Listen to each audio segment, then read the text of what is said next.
17-year-old Derek had been running since lunch period.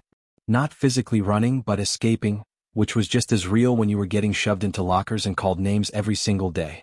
The forest behind Riverside High was his place. Nobody followed him there. Nobody knew his real name existed in this part of the world. The afternoon sun filtered through the pine trees in golden streaks, and Derek's breathing finally slowed down. His backpack hung heavy on his shoulders, full of books and the weight of another day. He walked deeper into the woods, kicking at pine cones and fallen branches, trying to forget about the way kids laughed when he tripped in the hallway. Out here at least he could pretend the world wasn't so mean. That's when he almost stepped on it. At first, Derek thought it was some kind of broken animal. The creature lay twisted against an old oak tree, and its body seemed to shimmer like oil on water, blues and purples and greens that shouldn't exist together. One wing was folded completely wrong, at an angle that made Derek's stomach hurt just looking at it. The other side of its body was wet with something thick and glowing, like liquid starlight mixed with blood. Derek's first instinct was to run. But he'd spent so long running from things that he decided in that moment to stop. "Hey," he whispered, taking a careful step closer. "Are you okay?" The creature's entire body tensed. Its head snapped up and Derek saw eyes, golden and intelligent and absolutely terrified. They locked onto his face. The thing hissed, a sound like steam escaping from a pipe, and tried to scramble backward. But its legs didn't work right. The creature fell hard against the tree trunk and whimpered, a sound so small and broken that Derek forgot to be afraid. "It's okay," Derek said, keeping his voice soft and steady, the way his dad used to talk to scared dogs. "I'm not going to hurt you." The creature's wings trembled. It tried to move again but collapsed. That's when Derek noticed the necklace. Even from a few feet away he could see something glinting around the creature's neck, a band of metal that looked like nothing Derek had ever seen before. It caught the light in impossible ways, and strange symbols covered its surface. They weren't letters. They weren't numbers. They were something else entirely, something that made Derek feel like he was looking at words written in a language his brain couldn't quite process. "What are you?" Derek asked, but he didn't really expect an answer. Instead he found himself sitting down on the forest floor, keeping a safe distance but close enough to show he meant no harm. The creature watched him with those golden eyes, breathing hard, its scaled body rising and falling rapidly. Derek stayed there for an hour, maybe longer. He didn't try to touch it. He didn't get closer. He just sat there, and slowly the creature's breathing became less panicked. By the time Derek finally left the forest, carefully, quietly, he knew two things for certain. This creature was real, it was hurt, and it needed help. Back in town, everything went wrong almost immediately. Derek made the mistake of mentioning what he'd found to his older neighbor, and within hours the whole town knew about the alien in the woods. Sheriff Davidson showed up with a tranquilizer gun and talk about containment and study. Mayor Patricia called an emergency town meeting and used words like threat and public safety. News vans started appearing on the edge of Riverside. People were excited and scared at the same time, which Derek realized was a dangerous combination. Everyone wanted to capture it. Everyone wanted to study it. Everyone wanted to turn it into something important to them, a trophy, a discovery, proof of something. Nobody seemed to care that it was hurt and alone and clearly terrified. Derek stood in the crowd outside town hall and listened to adults debate what should be done. He heard words like dissection, and containment facility, and potential bioweapon. None of it felt right. That creature wasn't a weapon. It was just something lost and broken, the same way Derek felt sometimes, like the universe had no use for him, like he didn't fit anywhere. But that necklace, those symbols, they meant something. And Derek had the strangest feeling that if anyone understood what they meant, everything would be different. That night, Derek made a decision that would change everything. While his parents slept and the town buzzed with rumors and fear, he snuck out of his house. He moved through the darkness like a ghost, heading toward the garage behind his house, the one his parents didn't really use anymore, full of old boxes and forgotten tools. He carried supplies with him. A blanket, some food from the kitchen, water, medical tape from the bathroom. He didn't have a real plan, but he had something better. He had compassion, and he had a stubborn belief that things didn't have to go the way everyone expected them to. As Derek pulled the creature into his garage and locked the door behind them, he whispered, "Don't worry. I won't let them hurt you."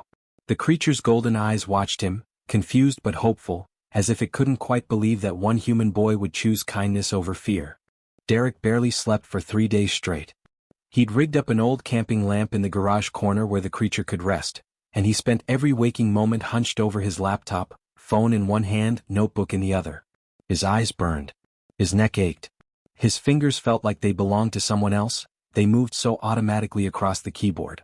The creature, Derek had started thinking of it as just the being in his mind, lay on a bed of old blankets he'd arranged as carefully as possible.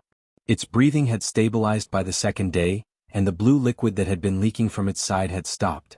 But it wouldn't eat. It just watched Derek with those intelligent golden eyes, tracking his every movement like it was trying to understand what this strange human boy was doing.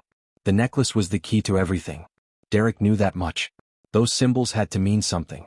They had to be a message, a clue, something that would explain what this creature was and where it came from. He started small.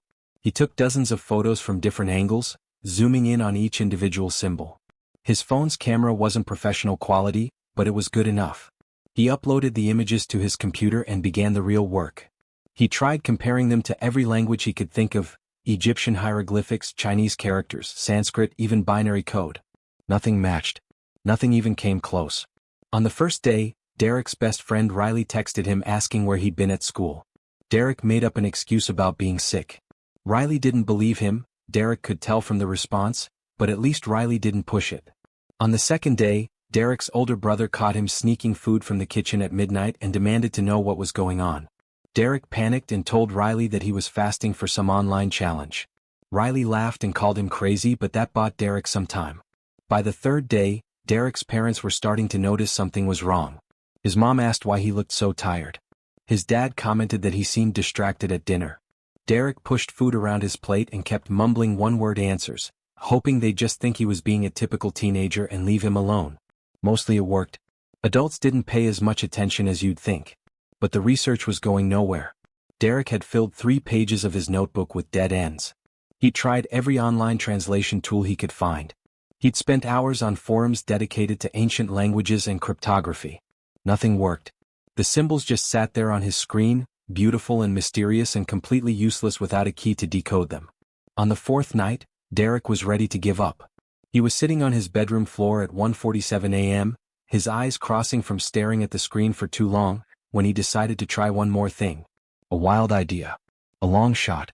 He typed into the search bar, "First contact alien language 1980s. Most of what came up was conspiracy theory nonsense and science fiction. But then, buried on page 7 of the results, Derek found something different. A declassified government document. It wasn't from NASA or the Pentagon. It was from something called the Deep Space Research Initiative, a program that apparently existed from 1985 to 1991 and was then quietly shut down. Derek clicked the link with shaking hands. The document loaded slowly. It was old, scanned from paper, and the text was slightly fuzzy. But Derek could read enough. It was titled Universal Contact Protocol, First Meeting with Species Designate Unknown 7, 1987. His heart started hammering. The document contained pages and pages of technical information, but halfway through, Derek found what he was looking for. A chart. A chart showing different symbols alongside their meanings. His hands literally trembled as he compared them to his photographs. They matched. They matched perfectly. Derek's breath came out in a gasp.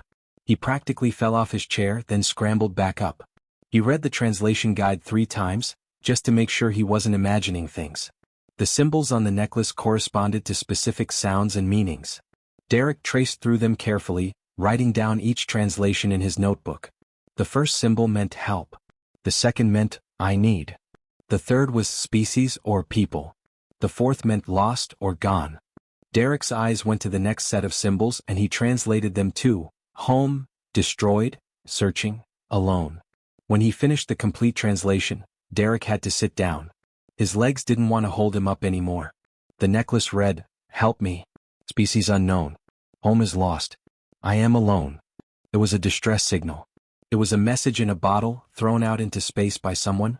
Something that was desperate and scared and completely alone in the universe. Derek looked at the time on his computer, 2:14 a.m. He closed his laptop slowly, carefully, like the act of moving it might break something fundamental. Then he grabbed a flashlight and made his way down to the garage. The being was awake, as it always seemed to be when Derek visited. Those golden eyes opened fully when he entered. Derek walked over and knelt down beside the creature's makeshift bed. I know what your necklace says, Derek whispered. I know you're lost. I know you need help. The creature made a soft, sad sound, almost like a whimper. I'm going to help you, Derek promised. I don't know how yet, but I will. For the first time since Derek had found it in the forest, the creature reached out. Its scaled hand, smaller and more delicate than he'd realized, gently touched Derek's arm. It was warm. It was real. It was proof that everything was about to change. Derek stood in the garage surrounded by his dad's old equipment. A ham radio from the 1970s that his grandfather had given them years ago, a bunch of wires, a soldering iron he'd borrowed from a neighbor without asking, and his laptop. It was a crazy idea. Probably impossible. But Derek had come this far and he wasn't about to stop now. The being watched from across the garage, its golden eyes tracking every move. Derek had started calling it friend in his head because calling it the creature, or the thing, felt wrong somehow. This wasn't a thing. This was someone. Derek had spent the last 6 hours figuring out how to connect the necklace to the ham radio. He'd watched YouTube videos on ham radio basics. He'd read forum posts from people who'd modified electronics in ways the original makers probably never intended. He'd even called the library and asked the librarian, Miss Patricia, who never asked why kids needed weird information, about radio frequency conversion and translation algorithms. Nobody had ever tried to make a necklace from an alien species talk through a 1970s ham radio before. Derek was pretty sure of that. His hands shook as he made the final connections. He'd carefully removed the necklace while the being slept, terrified that he'd break something irreplaceable. Now it hung from a makeshift stand he'd created using old copper wire and part of his broken desk lamp. The wires connected to the ham radio's receiver, and Derek had written a simple script on his laptop. Basically a translation program that would try to convert whatever frequencies came through into something close to human language. It probably wouldn't work. Derek knew that. But he also knew that doing nothing wasn't an option anymore. He took a breath, said a prayer to whoever was listening, God, the universe, science, luck, whatever, and switched on the ham radio. The static that came through the speaker was normal at first. Just the white noise you'd expect from a decades-old machine. Then Derek saw his laptop screen flicker. The translation algorithm was picking something up. Lines of code scrolled across the screen, processing, converting, trying to make sense of something that had never been meant for human ears. Then, clear as anything, a voice came through the speaker. It was soft and musical, like water running over stones, like wind through trees, like something that shouldn't be able to make human sounds but was trying anyway. The voice asked a question in perfect English, though Derek could tell the machine had worked hard to translate it. What is your designation, young one? Derek's hands literally shook. He knocked over his water bottle. His voice came out as barely a whisper when he answered, I'm Derek. What's your name? There was a pause. Derek could almost feel the being across the garage focusing all its attention on the speaker. When the voice came back through, it sounded different, less formal, more vulnerable somehow. I am called Kale. That is my designation in the old language of my people. Kale. Derek held the name in his head like it was the most important thing he'd ever learned. Are you the one who left the message? Derek asked. On your necklace? Yes. Kale's voice was so quiet Derek almost didn't hear it. I sent that message 3 rotations ago hoping anyone would listen. I did not think anyone would care. No one has ever cared. Derek felt something crack open in his chest. I care. I'm listening. And then Kale told her story. She spoke for over an hour and Derek sat on the concrete garage floor, completely still, absorbing every word. Kale told him about her home world, a beautiful planet with 3 moons and crystalline mountains that sang in the wind. She told him about her people, the Kithari, who were scientists and artists and philosophers. They'd built a civilization that valued knowledge and beauty and peace. Then the Zetherians came. The Zetherians were what Kale called an expansionist empire. They didn't colonize planets. They conquered them. They consumed them. They took whatever resources they wanted and destroyed what was left. When the Kithari tried to negotiate, tried to establish peaceful contact, the Zetherians responded with weapons and fire. Kale had been off-world when it happened, studying on a research station orbiting a neighboring planet. She'd gotten a distress signal and rushed home to find nothing but ash and silence. The Zetherians had left no survivors. They'd left no mercy. I am the last, Kale said, and her voice broke in a way that made Derek's eyes burn with tears. The last of my entire species. I have been hiding for 3 rotations of your planet. 3 years. I have hidden in cargo ships and refugee vessels. I have seen many species, many civilizations. Everyone looked at me and saw a monster. A threat. Something to be captured or destroyed. Derek wiped his eyes with the back of his hand. But you're not a monster. No, Cale said softly. I'm just a person. A person without a home. A person without a people. A person who was so alone that I did not believe anyone would ever care enough to listen. Derek stood up and walked over to where the necklace hung. He could see through it now, actually see the intricate patterns in the metal, the way the symbols seemed to glow slightly from within. It wasn't a weapon or a prison. It was exactly what it seemed to be, a desperate cry for help from someone who'd been abandoned by the universe. You're safe now, Derek said into the radio, not sure if the necklace could transmit his voice back or if he was just talking to himself. I see you. I see a person. A real person. And you're safe with me. The being, Cale, made a sound that Derek recognized as relief. It was a sound like a sigh, like someone who'd been holding their breath for 3 years and could finally let it out. Thank you, Cale said. Thank you for listening. Thank you for seeing me. Derek nodded even though Cale couldn't see him. Always, he promised. I'll always listen. In that moment, in that dusty old garage lit by an ancient lamp, something shifted in the universe. A lonely girl and a lonely boy had found each other. And everything was about to get a whole lot more complicated. Derek was making breakfast, burnt toast and scrambled eggs, nothing fancy, when Cale's voice suddenly cut through the ham radio with an urgency that made his stomach drop. Derek, you must listen. This is important. Derek abandoned the eggs immediately and rushed to the garage, his heart pounding. He'd set up the radio to stay on constantly now, with the necklace always connected. It was his lifeline to Cale, his way of making sure she was okay. But he'd never heard her sound like this before. Scared. Urgent. Like time was running out. What's wrong? Derek asked, already knowing something terrible was happening. The necklace has picked up a transmission. A very old transmission protocol. It is Zetherian. They're coming, Derek. They have detected my location. My necklace was broadcasting a distress signal for 3 years before you found me. They have finally triangulated my position. Derek felt the blood drain from his face. How long do we have? 18 of your Earth days. Perhaps 19. Their ships are traveling at maximum velocity. There is nothing that will stop them. 18 days. Derek sat down hard on the concrete floor. 18 days before the people who'd destroyed an entire civilization, who'd hunted Cale across the galaxy, who wanted her dead or captured, would arrive on Earth. Is Earth the only place he'd ever known? Okay, Derek said, forcing his voice to stay calm even though his insides were screaming. Okay, we have to tell people. We have to tell someone who can actually help. But who would believe him? A 17-year-old kid who'd been keeping an alien in his garage and communicating through a ham radio? They'd think he was insane. Or worse, they'd think he was dangerous. Derek did the only thing he could think of. He called Riley. Riley arrived at Derek's house 20 minutes later, looking annoyed at being summoned without explanation. Riley was Derek's oldest friend. They'd known each other since 3rd grade, even though they were about as different as two people could be. Riley was the popular type, confident and athletic, the kind of kid who seemed to belong everywhere. But Riley had always stuck by Derek even when it would have been easier not to. This better be good, Riley said, pushing past Derek into the garage. I was supposed to be at? Riley stopped dead. Cale was visible in the lamplight, her scales shimmering softly. She'd gotten stronger over the past few days, and Derek had carefully helped her move to a more comfortable position.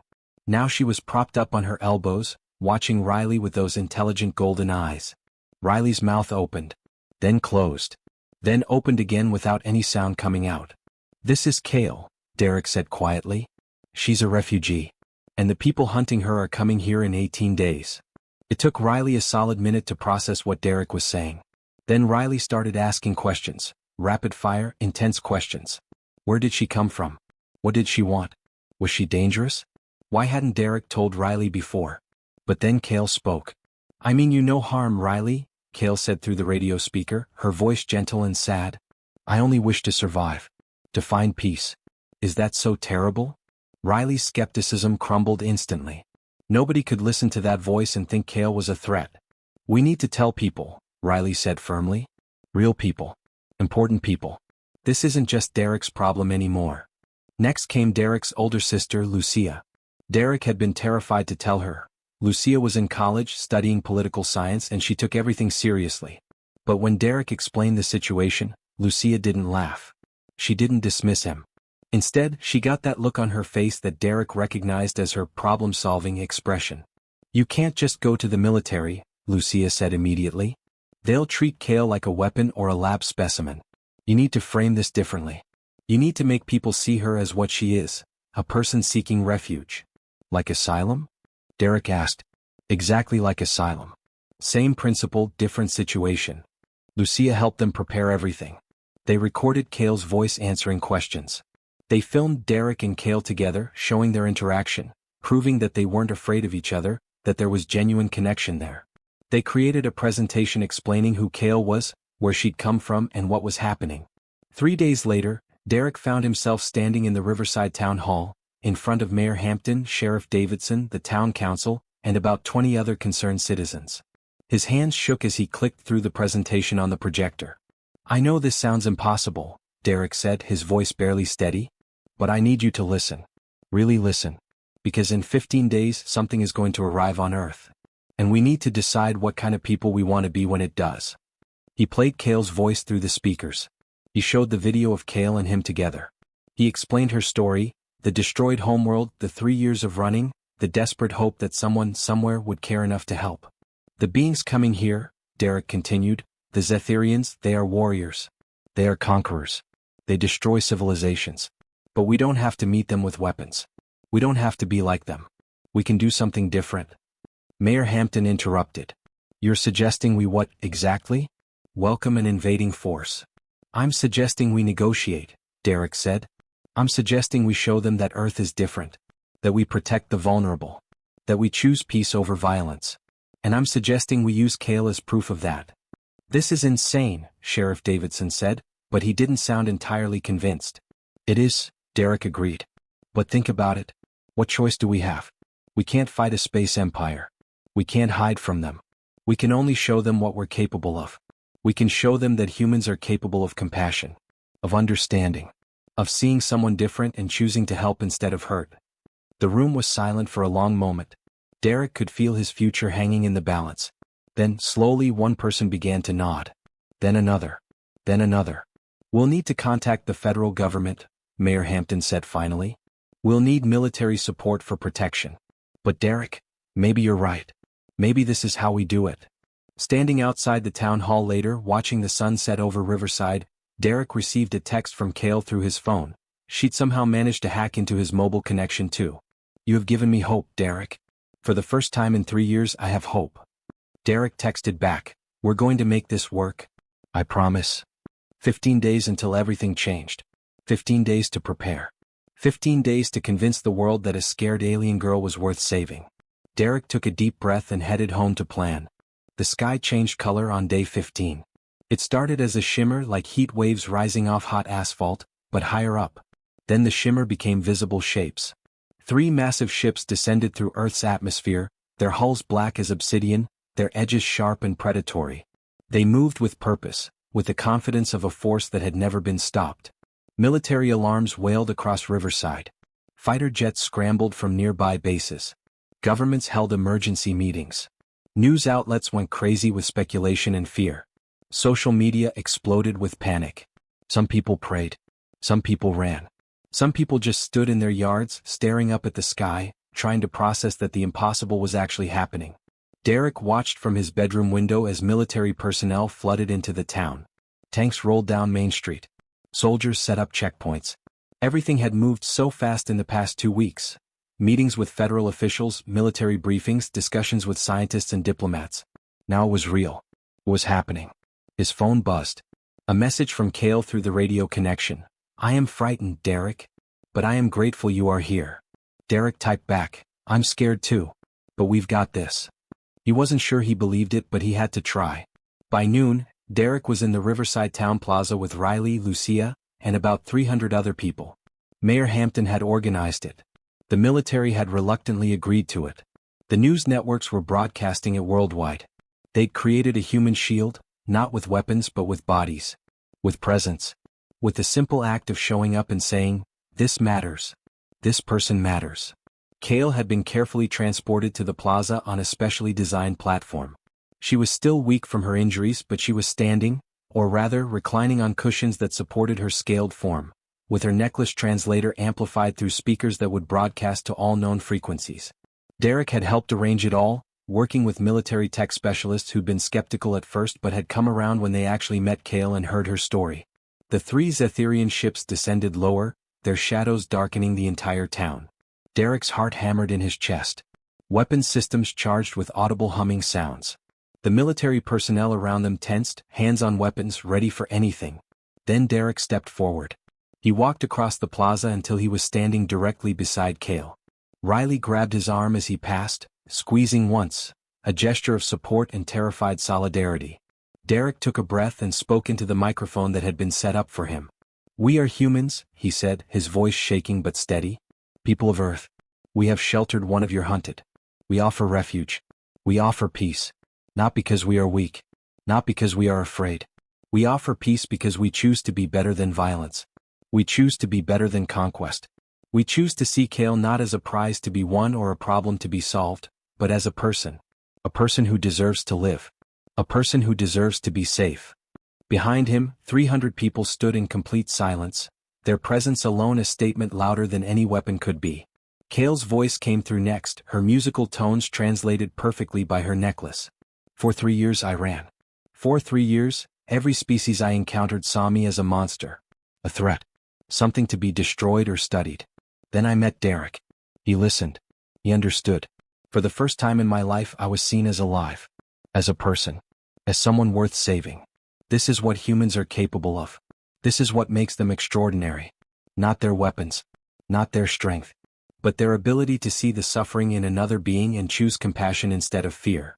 The Zetherian ships went silent. Their weapon systems powered down. Derek could see movement in the viewports of the largest ship. Figures. Beings that weren't human. Beings that had destroyed entire civilizations. Beings that had hunted Kale across the galaxy. Then a transmission came through. It was harsh, guttural, difficult to understand even with Kale's translator working overtime. But the meaning was clear. "We request to speak with your representatives." A negotiation. Not an attack. Not a demand. A negotiation.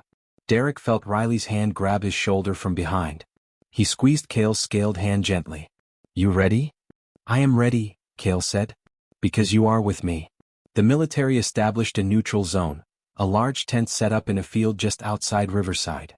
Derek, Kale, Mayor Hampton, General Morrison, the military commander who'd been coordinating the Earth side of things, and 3 diplomats from the United Nations walked toward it. Derek's legs felt like they didn't quite belong to his body. This was absolutely insane. A teenager walking into a negotiation with an alien empire that had destroyed civilizations. But then he looked at Kale and he knew he was doing the right thing. The Zetherian commander was tall, nearly 8 feet, with skin that seemed to shift between copper and gold. Its features were harsh, angular, built for war. But when it looked at Kale, something changed in its expression. "You survived," it said, its translator creating a voice that sounded like metal scraping against stone. "The last Kithari. We did not know." "I hid," Kale said simply. "And this human, this boy, he chose to help me. He chose compassion over fear. He chose to see me as a person." The Zetherian commander was silent for a long moment. Then it did something Derek didn't expect. It bowed. Just slightly but definitely a gesture of respect. "The Kithari were wise," the commander said. "They valued peace. They valued knowledge. We destroyed them because we did not understand. We thought they were weak. We see now that we were wrong. Strength is not just weapons. Strength is also a mercy." What followed was the longest and most intense conversation Derek had ever heard. The Zetherian commander explained that their empire had been expanding without question, following orders, never really thinking about what they were destroying.